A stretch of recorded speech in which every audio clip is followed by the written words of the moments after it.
Ito ngayon, mag-i-scan tayo ngayon. Ay bagong repair tayo na ECU box. Ang ECU ay stock third gear. Ayan. Ngayon, hindi na siya naka-stock third gear. 1, 2. Tapos ngayon, babasahan natin siya ng trouble code. I-scan natin.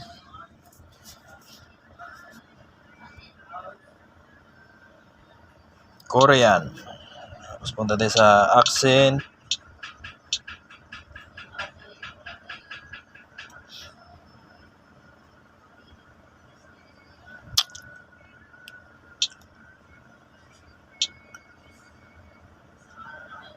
Sa accent 2013 model. Tapos basahan natin sa 1.4 gasoline,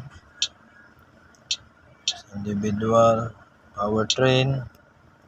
Punta muna tayo sa engine, gamma.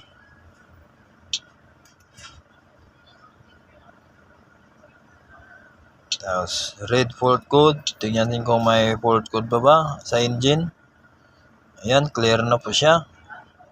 Tapos punta tayo sa live data. Tingnan kung good slot ng sensor niya.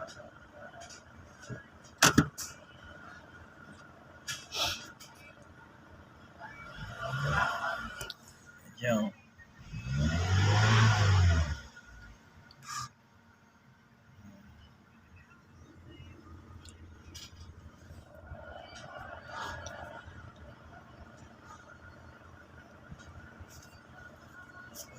Ito yung cambio niya. Reverse. Ayan, wala na kaldag. Neutral. Drive. Sports mode. 1, 2. Ayan, pag naka-sports mode. 2. Ayan, hindi na siya stock sa third gear. Tapos live data. Battery, voltage, yan, okay.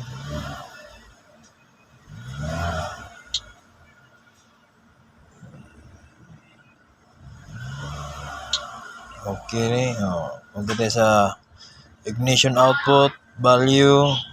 Okay naman, pantay-pantay po yung voltahe ng ating injector. Tapos sa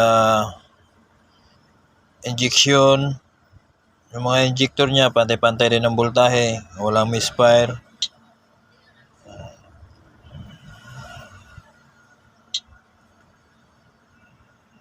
Throttle position sensor. Ayan, kompleto po yung voltahe niya, pantay-pantay. Okay yan. Acceleration position, accelerator pedal position. Ayan, sumusunod. Ayan, gumagana po yung pedal. Tapos tingnan natin kung may misfire.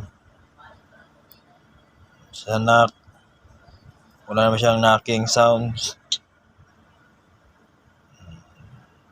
Wala, okay. Sa misfire, yan, wala po siyang misfire.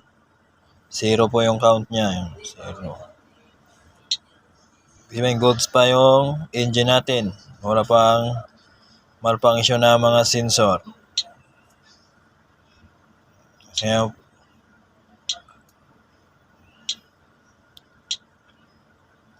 sa ano naman tayo pupunta? Sa transmission. Automatic transmission. Tignan natin yung data niya. Punta tayo sa reading fault code. Ayan, wala na fault code sa ating transmission. Tapos live data natin. Makikita natin yung nagkukuman ba lahat ng solenoid. Engine, vehicle speed sensor, output speed sensor, generator, RPM niya, yon 715, naglalaro sa 715. Yung output, okay rin. Fluid temperature sensor, Ayan, okay.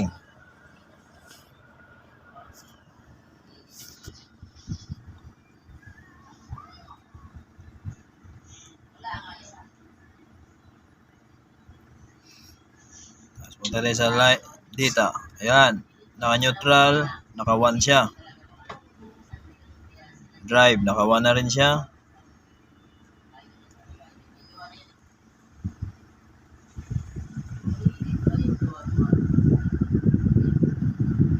Sports mode, yan, sumusunod sa ating scanner. Yan, wala po siyang fault code.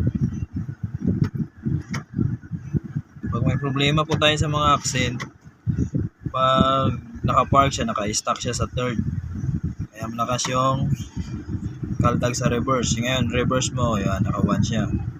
Hindi mo siya stuck sa third gear.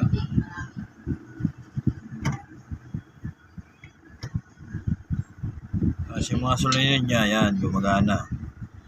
Ito, BFS. So, gumagana yung BFS. Pag wala yung voltahe, automatic, nag-stop third gear. Yan, gumagana naman solenoid niya.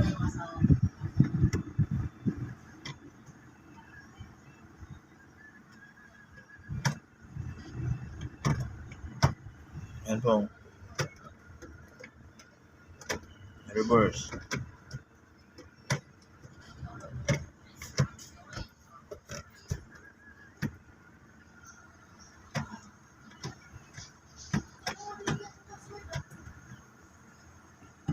Ayan, perfect na po yung repair natin ng ECU box. Babalik ulit natin mamaya-maya, ni-road test na natin. Yan na lang muna yung video.